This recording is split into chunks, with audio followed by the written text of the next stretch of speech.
നമസ്കാരം, ഞാൻ നിയുക്ത പ്രവീൺ. തമിഴ്നാട് ബി.ജെ.പി. അധ്യക്ഷൻ ആരാകുമെന്ന ചോദ്യത്തിന് ഉത്തരം ലഭിച്ചു കഴിഞ്ഞു. അണ്ണാമലയുടെ സ്ഥാനം ഇനി മുതിർന്ന ബി.ജെ.പി. നേതാവും എം.എൽ.എയുമായ നയിനാർ നാഗേന്ദ്രന്.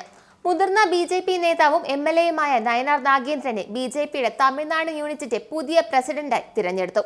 അദ്ദേഹത്തിന്റെ നാമനിർദ്ദേശം പാർട്ടി ഏകകണ്ഠമായി അംഗീകരിച്ചിരിക്കുകയാണ്. ഇനി തമിഴ്നാട് ബി.ജെ.പിക്ക് നയിനാർ നാഗേന്ദ്രന്റെ മുഖം.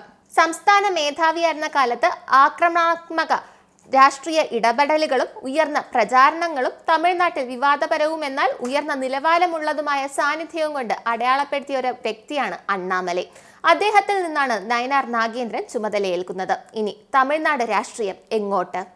പരിചയസമ്പന്നനായ രാഷ്ട്രീയക്കാരനായ നയിനാർ നാഗേന്ദ്രൻ AIADMKയിൽ നിന്നാണ് രാഷ്ട്രീയ ജീവിതം ആരംഭിച്ചത്.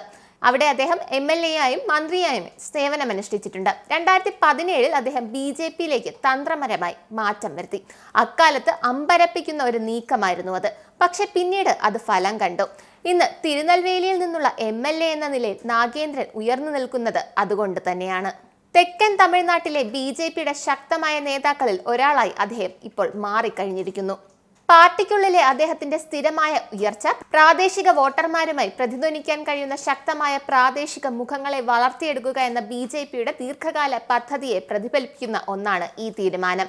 ദ്രാവിഡ പാർട്ടി ആധിപത്യത്തെ ചെറുക്കാനും പ്രാദേശിക വോട്ടർമാരെ ആകർഷിക്കാനും കഴിയുന്ന ശക്തമായ പ്രാദേശിക മുഖങ്ങളെ വളർത്തിയെടുക്കുക. 2026 നിയമസഭാ തെരഞ്ഞെടുപ്പിന് മുമ്പ് തമിഴ്നാട്ടിൽ BJP-യുടെ തന്ത്രങ്ങൾക്ക് മൂർച്ച കൂട്ടാനുള്ള ഒരു കൃത്യമായ നീക്കമായാണ് നാഗേന്ദ്രനെ ഉന്നത സ്ഥാനത്തേക്ക് ഉയർത്തിയത്. അദ്ദേഹത്തിന്റെ നേതൃത്വം പാർട്ടിയുടെ പ്രവർത്തനങ്ങളിൽ കൂടുതൽ അടിസ്ഥാനപരവും പ്രാദേശികവുമായ ഒരു സമീപനം കൊണ്ടുവരുമെന്ന് പ്രതീക്ഷിക്കുന്നു. പ്രത്യേകിച്ച് അദ്ദേഹത്തിന് ശക്തമായ അനുയായികളുള്ള തെക്കൻ ജില്ലകളിൽ. പാർട്ടിക്കുള്ളിൽ നിന്നുള്ളവർ നാഗേന്ദ്രനെ കാണുന്നത് ഒരു ഏകീകൃത വ്യക്തിയായാണ്. വിഭാഗങ്ങൾക്കിടയിലൂടെ ബഹുമാനം നേടുന്ന സഖ്യകക്ഷികളെ അകറ്റാതെ BJP-യുടെ അടിത്തറ ശക്തിപ്പെടുത്താൻ കഴിയുന്ന ഒരാളായിട്ടാണ്. അങ്ങനെയെങ്കിൽ BJP വരാനിരിക്കുന്ന തിരഞ്ഞെടുപ്പിൽ വോട്ടുകൾ കൊയ്യുമോ? നമുക്ക് കാത്തിരുന്ന് കാണാം. നന്ദി, നമസ്കാരം. നിങ്ങൾക്കും ആനന്ദ മീഡിയയുടെ പ്രേക്ഷകരിൽ ഒരാളാകണ്ടേ? യൂറോപ്പിലും US-ലും ആഫ്രിക്കയിലും അടക്കം പ്രവാസികൾ ഉള്ളയിടങ്ങളിലൊക്കെ ജനപ്രിയ ചാനലുമായി ആനന്ദ് മീഡിയ ഒപ്പമുണ്ട്. ഏഷ്യാനെറ്റ് ഫ്ലവേഴ്സ് അടക്കം നിങ്ങളുടെ വിരൽത്തുമ്പിലെത്തും.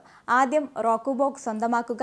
അതിൽ നിന്നും ആനന്ദ് മീഡിയ ആപ്ലിക്കേഷൻ ഡൗൺലോഡ് ചെയ്യുക, ഇൻസ്റ്റാൾ ചെയ്യുക. എന്നിട്ട് 02085866511 എന്ന നമ്പറിൽ ഞങ്ങളുടെ കസ്റ്റമർ കെയറിൽ ബന്ധപ്പെടുക. അല്ലെങ്കിൽ +91 735 660 3747 എന്ന നമ്പറിൽ വാട്സപ്പ് ചെയ്യുക. ആനന്ദ് മീഡിയയുടെ സേവനങ്ങൾ സ്വന്തമാക്കുക. മറ്റു ചാനലുകൾക്കൊപ്പം ആനന്ദ് TVയും എൻജോയ് ചെയ്യുക.